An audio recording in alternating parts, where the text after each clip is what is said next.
For the last 40 plus years, physical gaming has been a staple in the gaming community. Whether you owned physical games like arcades in your house, or whether you owned physical copies of games, this has always been a staple.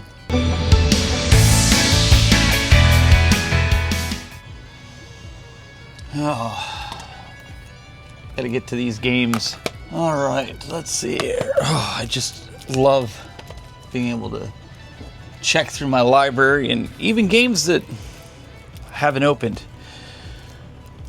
Well, if you've lived under a rock or you haven't seen the news as of recently, Sony came out and announced that as of 2028, they won't be doing any more of these physical discs. And the whole gaming community and industry is in an uproar.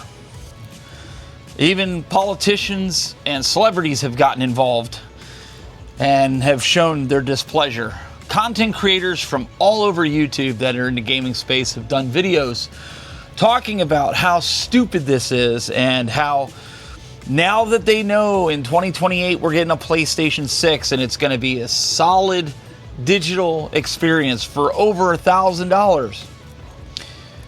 These same creators have been telling you for a while to sell your physical games. I'm telling you to get rid of them. Get them out of your space. There's no need for this. Other creators tell you, well, if you enjoy gaming, what does it matter if it goes all digital? Why?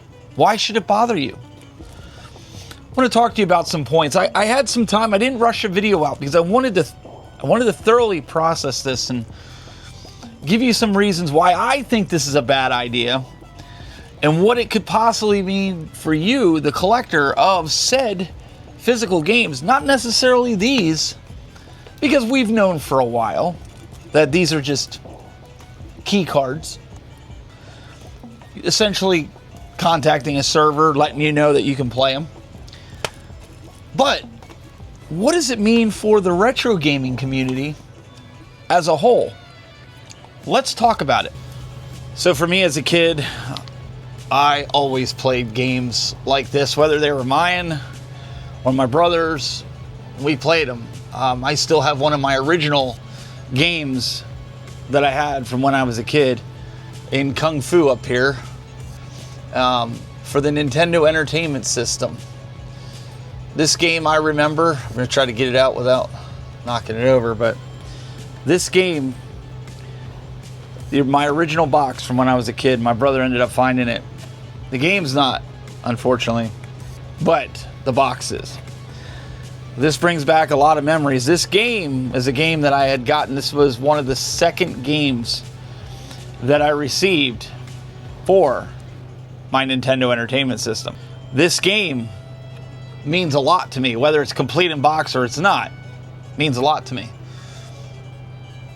So what does this have to do with everything that's going on with Sony? Well, 40 years. 40 years of memories. 40 years of remembering Christmas morning, waking up, opening up video games, or on our birthdays, opening up video games. The latest and greatest video game that comes out, we had them on our list. I remember when Super Mario 64 came out and Nintendo 64, everybody was clamoring, and I remember where I was when my brother got this game.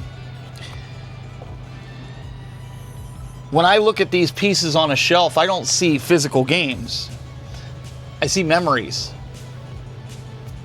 I think back to what I did as a kid, where I saw these things. I never thought I'd see the day when radio would outlive a physical video game. I thought radio would be long gone. These types of things, to have these to go through our history, it's like I'm preserving a piece of history, my own history, my legacy. I tell my kids the stories of each of these games when they ask. And I'm hoping that when I'm long and gone, they're able to pass this down to their generation. They could say, my dad used to play these, and tell their kids, my grandkids, my future grandkids, and compare it. Now, does that mean I don't want anything to do with digital games? No, that's not true at all.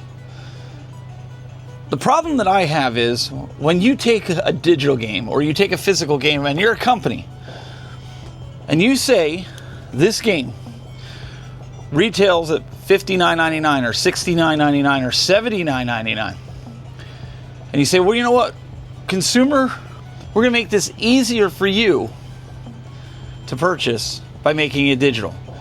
We don't have to worry about printing, shipping delays, things like that. But the prices stay the same, or maybe $10 cheaper. That to me tells me that they don't have the best interest for the consumer. They have the best interest for themselves. Does that mean I'm not going to play digital games? No, I have a great mix of digital games and physical games. I am a gamer after all, so I'm going to play the game in any way that I possibly can. Do you remember walking into a local GameStop, Walmart, maybe even as a kid, playing with some friends, maybe coming in and your parents were shopping and they said, why don't you go to the video game aisle and you could play on a kiosk like this. This is a collector's dream to be able to have something like this in their game room. Mine's completely playable, it's complete, and it has digital games on it because it makes it easier, because it's a kiosk, it's in here. Can it play physical? Absolutely, but then I would have to open it up. But a lot of these are PlayStation Plus games that I can play. And I have friends that come over and they'll stand here in my hallway and play these games. But I also have the physical of these games. But think back to the last time you were able to play something like this in a game store or a Walmart. Or back in the day, we had Clover, we had Silo, we had Hess's, we had Service Merchandise, and they had things like this that we could play. Gone are those days. And that means for any game coming out in 2028, because Microsoft jumped on board and they said we're doing the same thing. Nintendo's the only one that has not said anything yet about going all digital. So what does that mean exactly? What does it mean for us? The collector, the video game guru, the gamer. What does that mean for us? Well, I've got some thoughts on it. I've got some thoughts on potentially not collecting modern games anymore and just stick in the retro. And hear me out before you shut the video off. Hear me out.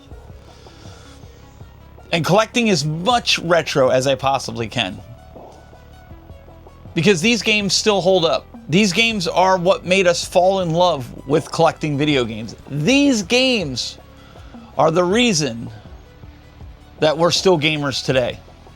As graphics progressed, as consoles progressed, portability has progressed.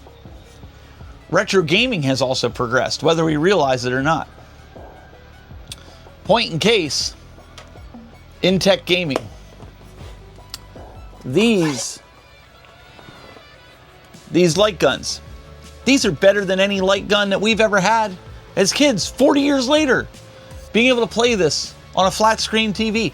Who would have thought one day we'd be sitting in front of a console that has hundreds of consoles, hundreds, thousands of games just at our fingertips.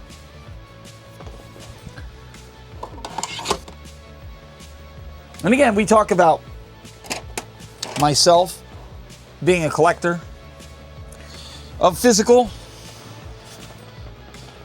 but I also like digital.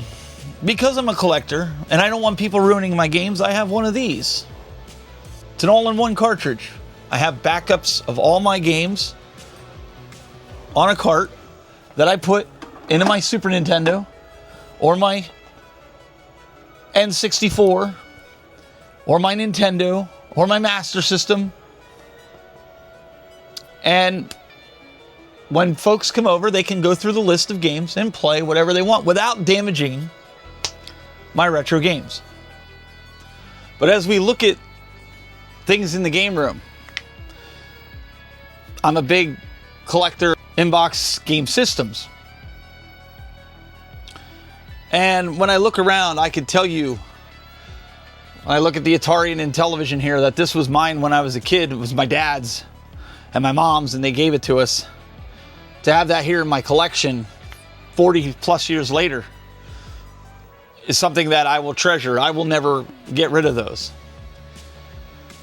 Seeing one of the original consoles that got me into gaming, Nintendo, tangibly being able to see, hold it, relive the packaging, the artwork, is something digital can't replace. My original Game Gear, it's actually my brother's, but to have the one from when we were a kid, it even has his name on the back. This box, this was something I know my parents worked hard to get us, because I didn't grow up with money. And they did the best that they could at holidays to be able to look at some of those systems. As I got older, one of the first systems that I pre-ordered when I got back into gaming, my friends and I was a big Sega guy, the Dreamcast. I had high hopes for this system. This was also the system that kind of got me away from gaming for a while, because I had so high hopes for this system, and then it died. And it's just because it was before its time. I didn't know that then, but I know that now. On and on, you look at history right here.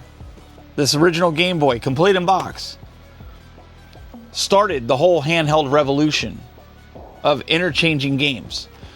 And some might argue, yeah, we had Tiger Electronics and we had all these other handhelds, these knockoffs, but I'm talking handheld consoles. Consoles that could interchange games and basically were an extension of the console that you had at home. Something else I enjoy about physical, things like this. Tortoises Unshelled. This is from the immortal John Hancock. The immortal John Hancock's another YouTuber. He kindly signed this for me. Not because he's some big celebrity, but I wanted something to remember our interaction. Without physical media, that's not possible. There's a few others that I've done that with. As I look across my shelf, a good friend of mine, Paul Niedermeyer, he designed the original Mortal Kombat logo, and he signed, very generously signed my copy of Mortal Kombat 4 for the PlayStation. Again, these are pieces that'll never leave my collection. Rampage, one of the games that spearheaded everything and why I have an arcade one-up Rampage. Brian F. Cullen. Brian Cullen, he signed this for me. No questions asked. Got this signed, and it stays in the collection. How are you going to do that when there's no more physical games? How are you going to do that when you meet your voice actor of choice? How are you going to do that when there's a franchise that you love and you get to meet some of the folks from that franchise? How are you going to do that when physical is no longer present? They've already got rid of most of the magazines. What's next? Posters? You're going to have them sign a t-shirt? You're going to get a physical piece of paper and just have them sign it? To me, that doesn't mean as much as getting the actual artwork or the actual piece signed by the creator. I don't know about you. Maybe I'm splitting hairs. But to me, that's very, very important. I think one of the other really, really cool things is when you collect video games, having a collection on a shelf for folks to come up and be like, oh, I didn't know this game. I didn't know this game was on the NES. I know I've done that. Now, can you do it digitally? Yeah, you can go down a list of digital games and see what's there. But if you're a lot like me, and you have a ton of physical games, there's something about it, especially if you have your games from when you were a kid. There's something about it, pulling it off the shelf and saying, man, I remember getting this Super Mario Brothers 3. I remember the commercial, Mario, Mario. I remember that. Or Super Mario Brothers 2. I remember getting that right before Easter. And we had this beat in like 5 days. Just one of the greatest weeks that we had as kids. On and on, I could pull game after game off the shelf. It's why we collect these little trinkets that we see. Something else that I've added to my collection. Why? Because of the memories. This Nintendo wallet. This wallet I had as a kid. Now, granted, I'm not going to use it now, but I had it as a kid. Has the lenticular Mario on the front from Super Mario Brothers 2.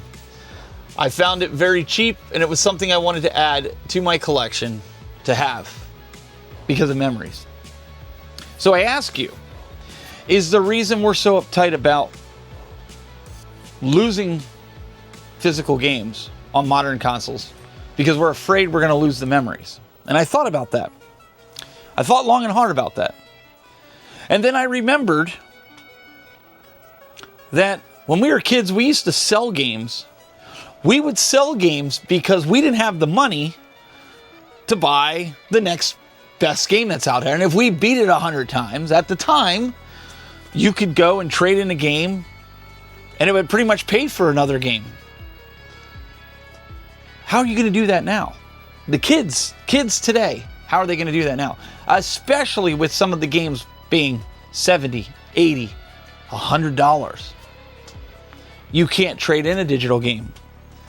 It's locked to your system. And then when you do decide to get a new system, let's say PlayStation 7 comes out, and you spend $1,000 on the PlayStation 6, they're only going to give you $400 to that. But their response to that is, oh, well, you can take it with you. You can take the games with you to the new system, which is true. But you have no ability to lend it to a friend. I had friends come over here, and I've had them, when they're at my house and they saw these games like Castlevania 2 Simon's Quest here, they'd be like, hey, can I borrow that for the weekend? I've never played that. I want to see if it's something I want to buy. Yeah, you can play it. You can take it, borrow it. That's how I lost some of my games, by the way. And we would let them take it. You can't do that anymore. Take, for instance, people want to say, oh, Tech Buzz, you just hate digital games. No, digital games have their place, and so do physical. Like this Neo SD Pro. I'm getting ready for the Neo Geo AES Plus. Never owned one in my life. I'm so excited for November. But I have this one, courtesy of Stone Age Gamer, which comes with Vengeance Hunters, the actual game. And you put in here your ROMs, your backups, and you put them on this system so you can play games. So essentially, they're digital. And you put one cartridge in. Now, I did buy other cartridges. Well, then why would you want this? Well, there's a lot of games that aren't out yet. And there's a lot of games that are super expensive. And this is where I say, I just want to play the games. So you have the digital, and you put it on there, and you can play it. But there's one key element nobody's talking about. There's one key element. Everybody's just seeing it as physical is going away. But there's a key element that nobody has thought about. Which is why it took me a while to do this video. There's a key element. That key element is the fact that all this stuff, even though it was predicted that there was going to be another great crash of the 1980s on video games, where nobody's going to want these. I believe the opposite. I believe what this has done to the industry and what this has done to the video game community and industry has basically put a bullseye on all physical and retro games. Before, you used to be able to go get a Super Mario Bros. 3, pick this up at a convention for maybe $15. Now, with the news, I think those prices are going to go up over the next 2 years. I think you're going to see this game, which was once $15, is now going to go up to $45. Maybe not exactly that pricing, but you get my drift. Systems that you've always wanted, box systems like the Power Pad set, which normally you could get for $300 or $400, maybe even $500, if it was complete in box. Now we're going to cost you $1,000. Systems like what I consider one of the grails, the Turbo Express. Mine's completely recapped. I use an EverDrive with digital games. This system is very sought after. They're hard to find. Nobody wanted them as a kid, but now they're hard to find. These systems recapped will get you about $800-900. Now, with the announcement of physical going away, now I believe these things are going to go up to $1,500. You could call me crazy. You could say I'm wrong. Man, I hope I'm wrong. I really do. I hope I'm really wrong. But I don't believe I am. Because what has happened is now they've put the whole retro gaming community that collects on notice. They put them into a frenzy.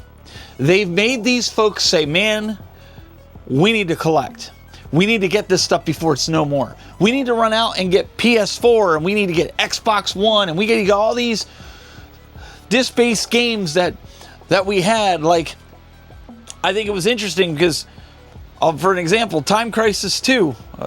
This game, when I was looking for games for the Intech Gaming guns, I don't have any gun games because for a while guns didn't work on my TVs. They didn't really have it. These games are hard to find because nobody wanted them. Now that there's a way to play them, now everybody wants them.